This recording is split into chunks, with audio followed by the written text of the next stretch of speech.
Kindly recite Surah Fatiha for the grandfather of Mehraban Ali, Sayyid Hussain Shah Shamsi Sabsawari Tabrezi.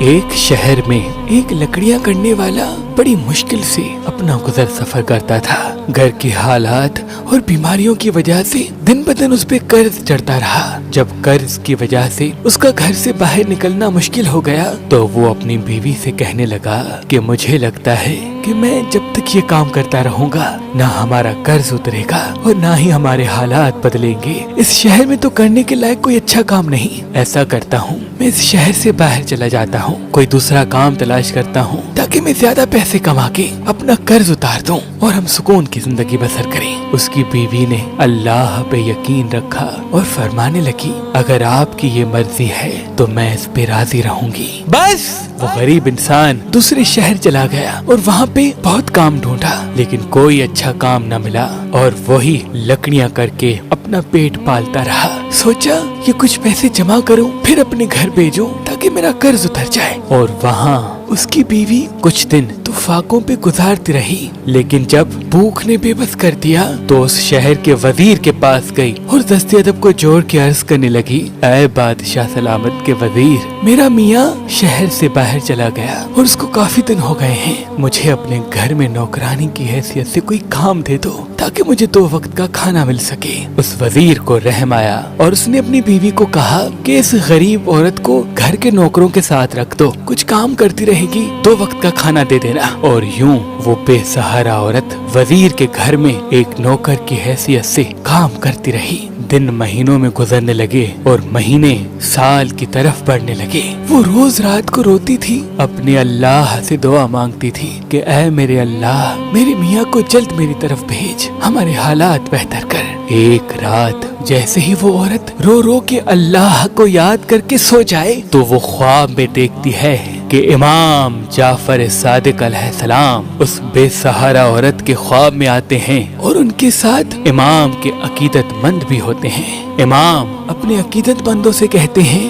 بتاؤ آج تاریخ کون سی ہے؟ امام کے عقیدت مند کہتے ہیں اے نواسائے رسول، آج 22 رجب ہے۔ امام جعفر صادق علیہ السلام فرماتے ہیں یاد رکھنا جو انسان 22 رجب کو ہم محمد و آل محمد کی نظر دلائے، نیاز کرے اور غریبوں کو کھلائے، اپنے عزیز و اقارب کو کھلائے تو اللہ اس کے گھر میں غیب سے رزق بھیجے گا، اس کے حالات بدل دے گا اور ہم آل رسول کے صدقے ان کی تمام دعائیں پوری کرے گا۔ بس جیسے ہی عورت نے یہ سنا اس کی آنکھ کھل گئی اور اس نے تاریخ کو دیکھا تو وہ تاریخ 22 رجب کی تھی۔ اس نے امام جعفر صادق علیہ السلام کے نیاز کرنے کا ارادہ کیا اور اپنے قرض ختم ہونے اور گھر کے حالات بہتر ہونے کے لیے دعا کی، اور وہاں جو اس کا میاں لکڑیاں کاٹ رہا تھا وہ لکڑیاں کاٹتے کاٹتے جیسے ہی ایک بار درخت کو مارے تو اس کی جڑوں سے ایک خزانہ اللہ کے کرم سے ظاہر ہو گیا۔ اس نے خزانہ دیکھا، اللہ کا شکر کیا اور خزانہ لے کے فوراً اپنی بیوی کے پاس آیا اور اپنی بیوی کو وزیر کے محل سے لے کے ایک عالیشان محل بنایا اور دونوں نے اپنا قرض اتار کے اس محل میں سکون کی زندگی بسر کرنے لگے۔ کچھ ہی دن گزرے تو وزیر کی بیوی اپنی چھت پہ ادھر ادھر دیکھنے لگی اور کہنے لگی کہ یہ جو دور محل بنا ہے اتنا شاندار، یہ کس کا ہے؟ وزیر کی دوسری نوکرانیوں نے کہا کہ اے ہماری شہزادی، وہ عورت جو کچھ دن پہلے آپ کے یہاں کام کرتی تھی، جس کے پاس کھانے کے لیے کچھ نہیں ہوتا تھا، اس کا میاں اچانک سے آیا، اپنے ساتھ بہت ساری دولت لے کے آیا اور اس نے یہ محل بنایا ہے۔ وزیر کی بیوی نے کہا اچھا، جاؤ اس عورت کو بلاؤ۔ جیسے ہی وہ عورت آئے تو وزیر کی بیوی نے پوچھا کہ کیا ماجرا ہے، یہ ایسا عالیشان محل اور ایسی خوشحال زندگی تمہیں کیسے ملی؟ تو وہ بتانے لگی کہ امام جعفر صادق علیہ السلام میرے خواب میں آئے تھے اور انہوں نے فرمایا تھا کہ 22 رجب کو جو ہماری نیاز کرتا ہے، اپنے عزیز و اقارب اور مساکین کو ہماری نیاز کھلاتا ہے اور ہمارے صدقے اللہ سے دعا مانگتا ہے تو اللہ وہ دعا رد نہیں کرتا۔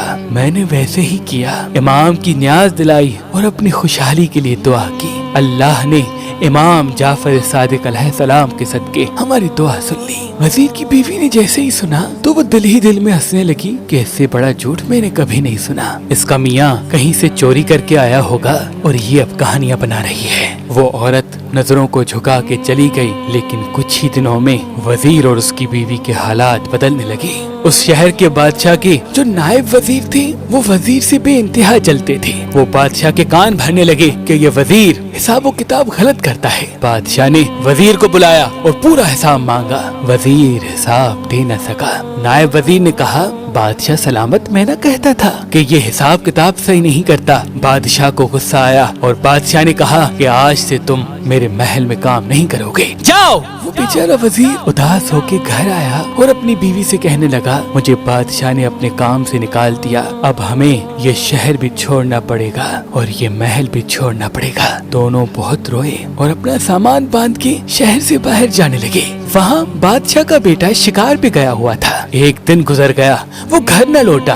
बादशाह ने बहुत तलाश किया, पूछा कि मेरा शहजादा कहाँ है। नायब वजीर ने कहा, बादशाह सलामत, मुझे लगता है कि आपने वजीर को निकाल दिया, उसने कहीं शहजादे को कोई नुकसान तो नहीं दिया। बादशाह को गुस्सा आया। बादशाह ने कहा, जाओ उस वजीर से पूछो। वजीर और उसकी बीवी शहर से बाहर जा ही रहे थे कि उनको भूख लगी। रास्ते में तरबूज देखा तो उन्होंने तरबूज ले लिया। ये सोचा कि आगे चल के बैठ के खाएंगे। इतनी देर में बादशाह के सिपाही आ पहुँचे और वो कहने लगे, बादशाह ने तुम्हें तलब किया है। पकड़ के वजीर और उसकी बीवी को बादशाह के महल लेके आए। बादशाह ने वजीर से पूछा, बताओ मेरा बेटा कहाँ है। वजीर ने कहा, ऐ बादशाह सलामत, अल्लाह गवाह है, मुझे नहीं मालूम। बादशाह ने देखा कि उसके साथ थोड़ा सा सामान है। अपने सिपाहियों को कहा, तलाशी लो। जैसे ही तलाशी ली गई तो वो जो तरबूज उन्होंने बाजार से खरीदा था वो एक रुमाल में बंद था। जैसे ही उस रुमाल को खोला गया तो शहजादे का सर सबको नजर आया।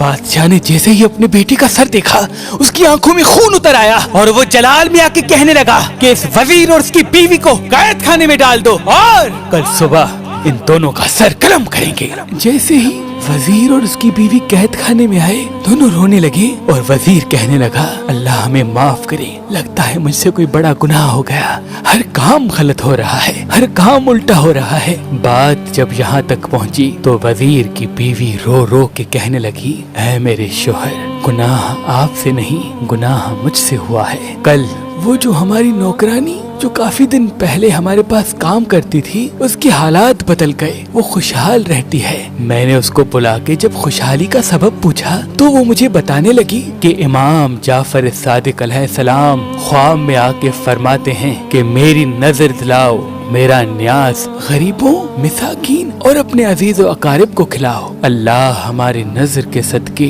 तुम्हारे हालात बदलेगा। उसने कहा, मैंने ऐसे ही किया और हमारे हालात बदल गए। मैं हंसती रही और उस पे यकीन न किया, उसको झूठा समझा और वो गमगीन होके चली गई। बस ये कहना था तो वजीर ने कहा, ऐ बदबख्त औरत, इससे बड़ा गुनाह और क्या होगा।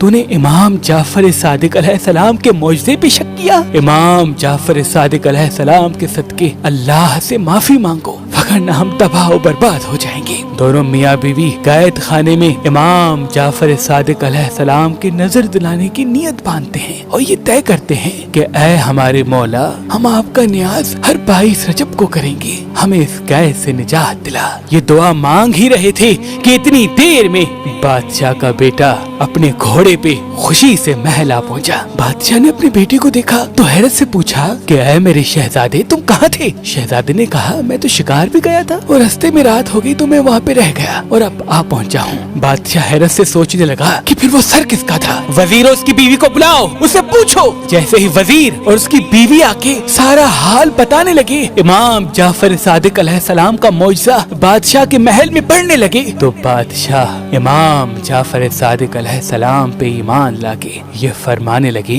कि आज से जहाँ जहाँ मेरी सल्तनत है वहाँ वहाँ 22 रजब को इमाम जाफर सादिक अलैहिस्सलाम का न्यास करवाया जाएगा। और उस नायब वजीर को अपनी रियासत से निकाल दिया और उस वजीर को वापस अपने ओहदे पे कायम कर दिया। आज भी पूरी दुनिया में इमाम जाफर सादिक अलैहिस्सलाम का न्यास किया जाता है और इस मुकद्दस न्यास को खूंटों का न्यास कहा जाता है। सलाम हो रसूल अल्लाह के नवासे इमाम जाफर सादिक पर, इमाम जाफर सादिक पर। हमारे यहाँ हजारों मेरी ऐसी बहनें और भाई शादी करने की कोशिश तो करते हैं, लेकिन उनके पास एक अच्छा रिश्ता मौजूद नहीं होता। तभी हमने मेहरबान शादी दफ्तर कायम कर दिया है। अगर आप अपने लिए या अपने अजीज व अकारिब में से किसी के लिए एक अच्छा रिश्ता चाहते हैं तो हमसे राब्ता करें। अगर आप पाकिस्तान से बाहर या पाकिस्तान में किसी भी मसलक से ताल्लुक रखने वाला रिश्ता हासिल करना चाहते हैं